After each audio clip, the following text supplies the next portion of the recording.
How to get David Kushner frame on TikTok profile picture. Let's get started.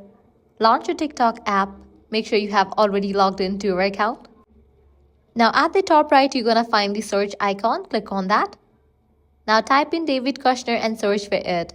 Navigate to the profile page of David Kushner. Once you're over here, you're gonna find David Kushner profile frame. Now how to get it? For that, press and hold on the profile picture. You'll get this kind of option, add frame. Clicking on that, you'll be directed to this page. Now from here, you are able to get access to David Kushner profile frame. For that, you'll need to complete these steps. Add song, share song, post, remind and wait. So you can spin the wheel or select any of the song from here.